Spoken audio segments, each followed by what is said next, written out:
Okay. Hello, everybody, and welcome to another episode of the Abundant Wellness with Andrea podcast. We have the privilege of having Miss Melissa Crenshaw on with us today. Melissa is a classical homeopath, certified homeopath, and she works with women and families of people of all ages to help them get to better health. And I'm excited to have you on with us today, Melissa. Thank you. Thanks for having me. I'm so excited to just get to talk to you and talk a little bit about what I do and what homeopathy is.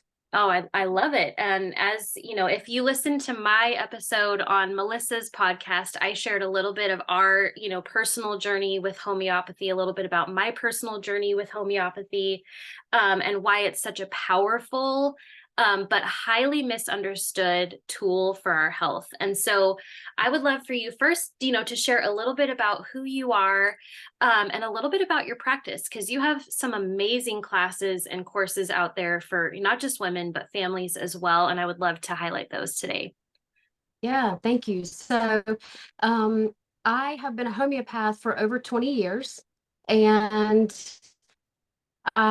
yes, I'm a certified homeopath. I got certified, like I said, over 20 years ago. But of course, I've continued to medication. So then I took another full course just a few years ago, graduated again, and, just did more just because I love it. I love to learn. So I have a lot of experience. And it wasn't until 2019 that I took my practice online. Before that, it was all in person, so it was slow going, it was whoever was in my community, that could come Right. to me and do that. Once I took practice online in 2019, it just exploded. I mean, that just opens up the whole world, right? So Right. you can practice. So I've gotten a ton of experience since 2019, a lot more experience.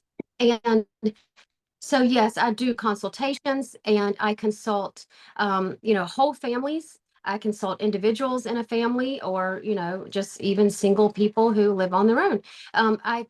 I really specialize in women and children's health, um, but I do have men in my clinic, and I help all kinds of people with all kinds of different things, because homeopathy can help everybody on some level, right? Right. So I teach classes, and what I love, so the classes that I teach, like you said, I teach families. I love to teach anybody, but it's usually moms and grandmothers who are in my classes, because they're the caretakers usually of the family. So they come and they learn how to use homeopathy. And you can come, I have people in my classes that are brand new, just heard of homeopathy last week, and people that have been studying homeopathy for years. You can always learn when you learn from different people. So these Absolutely. classes teach the basics. They teach you how to use homeopathy, what it is, how it works, how to choose potency and frequency. And, frequency meaning how often to take the remedy. Um, and so on my website, melissacrenshaw.com, is the courses tab. And when you click on that, when you click on start here, you'll just see a video of me talking about, because I have a lot of options and people are like, Where do I where do I start? start? Yeah. Yeah. Yeah. So that video can be helpful. Like, this is for beginners, this one's not. Okay. I love that. Mhm. No, and that's so helpful because it truly can feel super overwhelming because for many reasons. One, that it is a very, very different form of medicine than what we are collectively used to. Like even, I mean, especially, I would say, especially me being somebody that came from conventional medicine, like I've had to relearn a lot of Yeah. different things, especially when it comes to homeopathy. So, can you briefly kind of nutshell what homeopathy is? And before we do that, I want to caveat a lot of people use the term homeopathy interchangeably with naturopathic medicine, and they are not the same. Gotcha. And so I think when you explain what homeopathy is, that will start to make a little bit of sense to the listeners why that's not the Yeah. same as like herbal cough medicine or garlic powder for different ailments. So would you mind explaining a little bit of that to us? Yeah, that's great. So I do have, there are a lot of people who say homeopathy and they mean supplements, herbs, vitamins, essential oils, and it's none of those things. Homeopathy is its own system of natural medicine. So made from all of the beautiful things that God gave us, right? And Mhm. it can be made from things that God didn't make, uh, that people made. So we can make homeopathy from man-made things. But the beauty of it is that, it really originated with God's creation. The things that Hahnemann was using to make homeopathy, he was making those remedies from, herbs and plants and trees and leaves and, all the things. So it is its own system of medicine. It is easily attainable. There's lots of stores and homeopathic pharmacies that you can buy remedies from. There's no danger in it. It's so gentle. There's no, side effects or overdosing or, contraindications with allopathic medications. And it is it's a deep acting natural medicine that actually uproots conditions rather than just cover the symptoms of the condition. So allopathic medicine covers the symptoms and helps you feel better, Right. but you're not getting to the root. So then something else has to come up, right? Something else has to be has so allopathic medicine pushes it back in, and homeopathy is like, no, let's make it come out so we can get rid of it. And Yeah. when allopathic medicine pushes the pathology back into the person's body, then they have to this whatever the body system and the body's natural reaction is, oh, well, I can't come out that way. Let me come out a different way. So Yeah. then there's a new condition, right? And so then allopathy throws another medicine at it to push it back in there. And homeopathy says, no, no, no, let's bring it out. Let's get rid of it forever. And it does that. It's amazing. And, and I will just say I was writing notes on this so I can make sure that we talk about this, but the sooner we can stop palliating our symptoms or stuffing them down or suppressing them, whatever word you want to use for that, the easier it is for the body to heal. And like I've even observed with my children, like how much quicker they respond to remedies than even I do, because there's less crap for them to have to work through than my 38 years of, being on pharmaceutical meds and not taking care of my body. And yes, while I've been doing all of that stuff now, it's still like they have less layers to have to work through. And um, one of the ways that I kind of describe, or how I understand homeopathy, I guess, as somebody who had to really retrain my brain and how I even think about this, is it's stimulating the body's own ability to heal. Is that how you would describe that? Yeah, versus just Absolutely. managing symptoms or suppressing symptoms, or just palliating through symptoms. We really want to get to that healing, and it is very different because it does bring up old stuff sometimes. Like I remember when my youngest daughter first got started working with a homeopath for some digestive issues that we just could not, like, didn't matter, what probiotics we tried, could not get a handle on it. And one of the very first things that came up, she got a massive, like, blistery rash where she had actually gotten her vaccines. And it was like just that one thigh, all of this stuff came out. And I was like, no way, like this circular pattern, that was the Right. only place she had it. And I was like, thank you, God, for bringing this up to the surface, allowing her body to heal, because that was, for us, it was a big trigger for her. She stopped sleeping through the night. She had diarrhea for 5 years after that one vaccine. And so, I'm not saying that that's a blanket statement for everybody, but I'm just saying for us, that was one of the things. And so not being afraid at what comes up and out of the body in that healing process, because as I've worked with women, it's almost this fear, right? Or this belief that negative symptoms are negative when Right. really they're neutral, right? They're informative. And Hmm. so, at least for me now, when people say, hey, I'm having this symptom and oh my gosh, I had the worst day ever. Okay, tell me about that, because it's informative. It's informing you as the practitioner about what's going on in the body. So, for women that you see, because you do work with women and families, but specifically, we're talking about women, and women are, we are the gatekeepers in our home, but we're also kind of the nervous system of our family. in a lot of different ways. So what are some of the main like complaints that you see women coming to you with, whether they're hormonally, whether you would categorize them as hormone related or not? Yeah. So hormone and gut issues are the two main major issues. And so both of those can cause mental disturbances. So we have this trio, this hormone, gut, mental. So whether she's angry, irritable, or sad, depressed, whatever the mental issue is that comes up from the gut and or hormonal issues. And the gut health can contribute to imbalanced hormones and vice versa. So they just go together, and the mental piece is pretty much always there. So I really, those three things are the major part of my women's practice. Absolutely.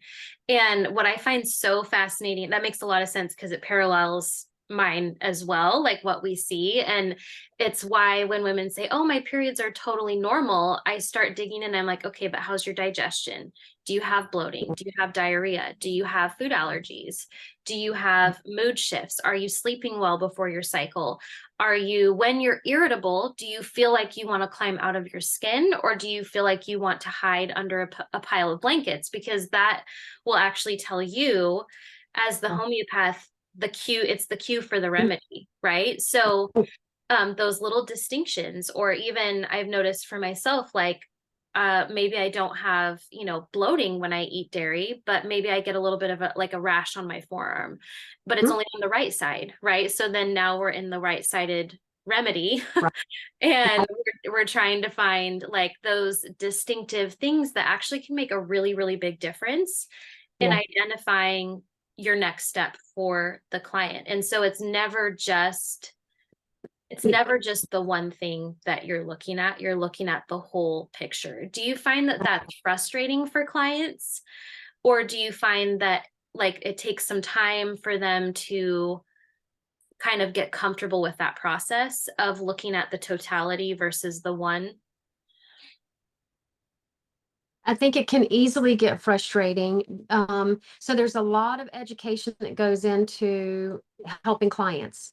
It's not just you tell me you have high estrogen. Oh, well, here's the remedy for high Right. estrogen. No, just like you It's said, more there's knowing. all these things that I need to know. So women especially like to be heard. Hmm. So they, we like to talk. So that's actually a nice process in the initial and the follow-up consultations, that they get to talk, and I love to listen, and I feel like I'm a good listener. So they get to tell their story, and then I get to ask some more specific questions, and then I decide on a remedy plan. But then there's the education of, okay, now what to expect. Yes, so what to expect can be two steps forward, one step back.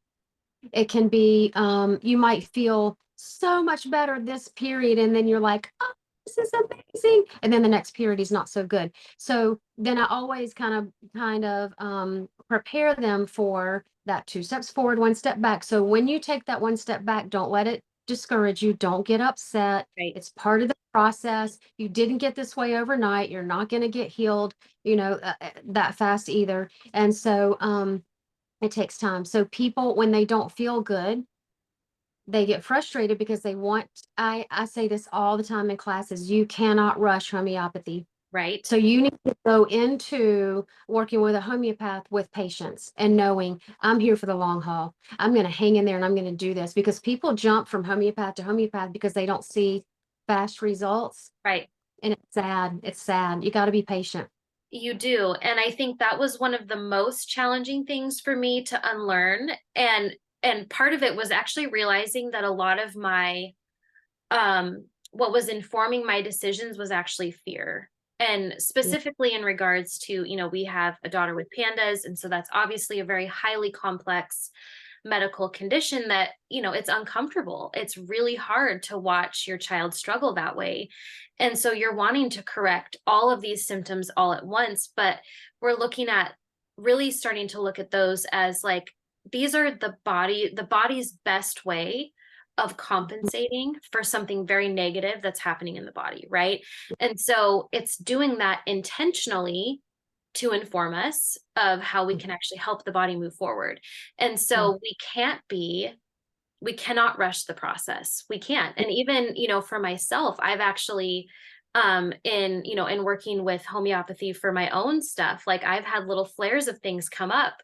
And Mhm. instead of being afraid, because I know, like, okay, this is the body actually giving me information. Like maybe this was really deeply suppressed Yeah. susceptibility that Yeah. just never presented itself, right? So we have to Mm. get the fear out of it. And this is one of the things that I also teach my hormone clients, like, just look at it objectively. It's just Mm. information.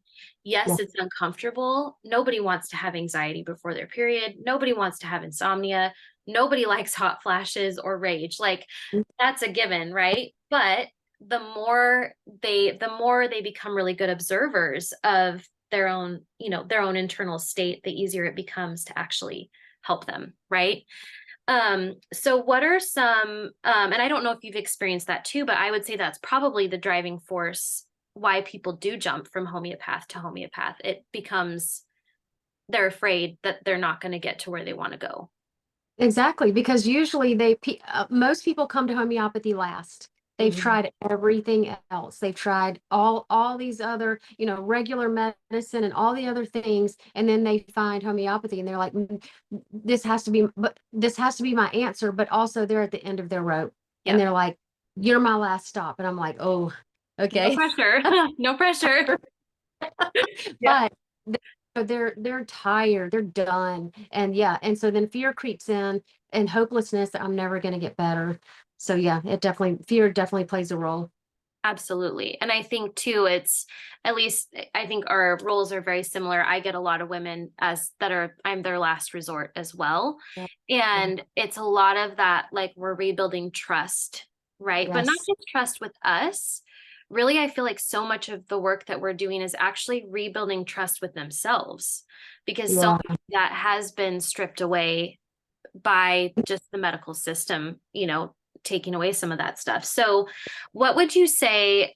Maybe we'll make this like a little bit of a game. So, let's say somebody is PMSing before their period. They're really moody, but they're weepy and sad. Like, what Mm. is the remedy that you would recommend for somebody? I know I'm totally throwing you in the fire here for a second, but That's these are common, like these are really common, like common maladies, common, mhm. symptom profiles. So, what is the remedy if I'm like, Melissa, I was doing really good. And then 3 days before my period, I just couldn't stop crying. I felt like I was weepy about everything. It's really gray outside and that made me feel worse. Like, what would the remedy be for that? That sounds like pulsatilla. And so pulsatilla would probably be my first choice. And and then as we dig deeper, it could be something else. But yeah, that's a good analogy or yeah, description of pulsatilla. Hmm. Okay. Yeah. And the other thing too is one of the questions I like to ask is when you're feeling that way, do you want to be alone or do you crave comfort? Because Yeah. that would be if I was craving to be alone, would that change the remedy to something else? Yeah. Yeah. And so maybe. So Okay. when you look at the materia medica, it's huge. And so, and there's a lot of remedies in here, but pulsatilla has a lot of different symptoms in it. And so does sepia and lycopodium and all the remedies. And so we don't have to match a remedy 100%. It's what matches the most closely. Yes. So if she has 10 pulsatilla symptoms and 8 sepia symptoms, I'll go with pulsatilla first. Yeah. See how she You know, does. even if there are some of those sepia symptoms, if she has more pulsatilla symptoms, I'll go with that first. Okay. Awesome.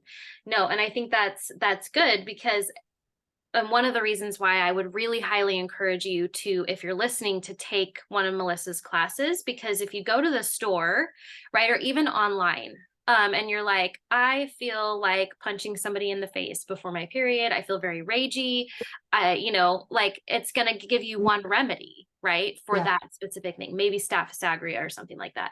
Then you go to Whole Foods and you're like, okay, I'm going to find staph aureus. And you look on the little thing and it says something total. It's like for, Yeah. I don't even remember what it says on the little tube, but it's like phlegm that is green. And you're like, Yeah. that's not, it's very confusing, which is why I would say go take one of her classes because there are, I don't know, 3,000 remedies or something more. Yeah, there's over 6,000. Yeah. Yeah, see, I was way off. So, and so working with somebody to really be able to fine tune those nuances can be really helpful. Yeah. What would you say are the most common remedies that you use when you're looking at specific hormone patterns? So let's say heavy periods and cramping.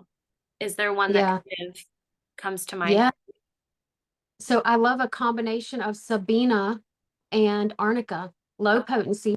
So like a Sabina 3C or 6C and an arnica 3C or 6C, and take them both at the same time, only as needed. So I would start with as needed, during the heavy, painful period. But then it might be that the person needs just to go ahead and take it twice per day all throughout the month, and Okay. to actually prevent that from happening. But I usually just start with as needed, and if it works really fast, then I just stick with as needed. Okay. Awesome. Mhm. I love that. What about I'm kind of just spitballing common Yeah. complaints. So like what about, and again for the listeners, remember that there are a lot of nuances to this, right? Because somebody who has menstrual migraines and hot flashes that only happen at nighttime or 3 o'clock in the morning, that might inform a different remedy. So we're not getting super specific in that. But let's say somebody who has breast tenderness and headaches, what would be kind of your go-to for that as an acute Yes. remedy? Acutely, so sepia, sepia could still be a great acute, low potency for acute. I go maybe go a little bit higher, not too high, for chronic. So if you've had monthly migraines every single month, then that's a chronic condition. So you can then take sepia every day or a couple times a week, low potency throughout the month, and you can actually then uproot that tendency to get those migraines because you bring Wow. that balance hormones. But sepia can also work beautifully for acute. I love belladonna for headaches. Yes. It's belladonna has that throbbing headache. So again, the headache, what kind of headache, what does it feel like, which Where do you side, feel it? Yeah. all things, but those are a couple of good ones. Those are really Mm. good. And yeah, and very informative and very helpful. And I know that we're wrapping up on time here, but what would you say, just kind of tying this in, as a as a homeopath, what is the role of like nutrition, and is there ever a place for supplementation for people as they're kind of on their journey? I know that like we've had personal conversations about this, but I think sometimes we can pigeonhole ourselves unintentionally for a lot of reasons, right? Into feeling like it's one size fits all, or it has to be all this or all that, and then we lose out on the beauty of the numerous things that God brings to heal us, Right. right? So what Right. would you say, like when you as the practitioner, you're working with somebody, um, are you also looking at, some of those other pieces that might potentially be contributing to that? Really, really good question. And absolutely, real food, whole food, your diet absolutely plays a part. And so I encourage healthy eating, although I don't give a ton of guidance in that. I can, but that's not where my focus is. Sure. And then is definitely a place for supplements, and that can be okay. So let's give an example of my daughter actually, if she has very low iron, homeopathy is not going to bring that iron up. She needs iron supplementation, and then homeopathy can help her use the iron that Iron she's more supplementing with, effectively. right? Right. So when I'm working with people, because I don't have an herbal background and I haven't studied supplements enough to really guide people, when I see that somebody needs supplements or help with food, I send them to you. Oh, well, and vice versa. If I'm like, I've got my handful of like 5 remedies that I know, like the without question, like I can pinpoint them pretty well. But beyond like taking it beyond that, like, it's beyond my scope of practice, right? It's not my area of expertise. Yes, I know it, but not as well as you do. So of course, I'm going to defer that to you. And that's the beauty of knowing when it's time to add different pieces to your puzzle and not feel like it has to be one size fits all. And I think that iron is a really good example. I walked through that myself this year, where it was like homeopathy is not going to correct that. It is going to, however, help me to utilize it better once it's in my system, and potentially start correcting maybe what was contributing to that, depending on whatever remedy we're working through, right? Um, the other piece to that, oh shoot, it just fell right out of my head. I'm going to see if I Oh, can think of it in a second, but if I forget, that's okay. Well, maybe we'll do like a part 2 on this, but no, I think that's a really good point. This is what I was going to say. I'll edit that little part out since it was totally messy. Um, I think about it, I think you explained it really well, but I think about it like, homeopathy is doing a lot of the heavy lifting, right, on a physiologic level. But if we have, maybe, let's say we have some really severe bacterial dysbiosis, or we have maybe a motility issue in the gut, or we have like iron deficiency. We'll just use that as an example. That's a huge obstacle that homeopathy is going to have to like ram against, right? Because yeah, it's that measurable frequency. That's kind of my understanding, and you can correct me if I'm wrong. It's trying to shift the vital force so that the body can heal itself, right? So sometimes we have to use other modalities to remove the big obstacles so that homeopathy is not having to do so much work. It's more effective, essentially. That's kind of how I look at it. Do you feel like that's exactly. accurate? Yeah, exactly. And I believe you used the word block, and that's a thing. So, and then that's my job as a homeopath. As we get into the case, then I need to figure out, when nothing's working, what's blocking this case. So Yes, then I get to be effective, which is fun. But you have to know, or figure out what's blocking, what do we do about it? And whether that, it could be another remedy that unblocks, but it also, and I tell people, homeopathy can't fix structural things. So if you have a misalignment in your bones, homeopathy is not going to make your spine line up. right, It's just not going to do that. So right. it can strengthen bones, but it's not going to, you need body work. Maybe you need massage or chiropractic, or Yes. you know whatever body work you like to do. But I'm thankful that we have lots of different modalities of healing, that God has provided for us to use, and beautiful practitioners who know what they're doing and love him and put him first. And that we can just support each other's businesses, but also we need each other, because there's not one thing that gets it all done. Right. Exactly. And I think, yeah, and I think a big part of that is a huge part of the reason of why we do what we do is really we want people to have hope that their body can heal, right? Yeah. Hope that they're not going to be stuck forever. And it's why it's a free, come to me freely, I'm going to release you freely when it's time, because I know that I don't know everything. I am not the expert at everything. I'm the expert at some things. And Mm, so when the time comes, I want to be able to release them to the next person, just like you said, because we want them to be able to continue that journey of hope. So mm. I feel like we need to do a part 2. So I will message you about that when we're done. But I just want to thank you for your time today, Melissa. Would you mind sharing with people really quickly how they can find you? Thank you. Thank you for having me. And so melissacrenshaw.com has everything you need to know. There's every class, how to do a consult. Even my phone number is on there. My email address is on there. And my Facebook and all my socials, YouTube. I have a YouTube channel. I have a podcast. Everything is on my website, a blog. You can find everything there. melissacrenshaw.com. Amazing. Well, thank you again for your time. If you're listening and you're like, oh my gosh, she's somebody that I need to consult with for my children or for yourself, please do not hesitate to reach out to her. Take a listen to her podcast. You can binge listen to all of her episodes. So informative. Thank you so much for the work that you do, Melissa. And thank you again for being on with me today. Thank you. Bye. Bye.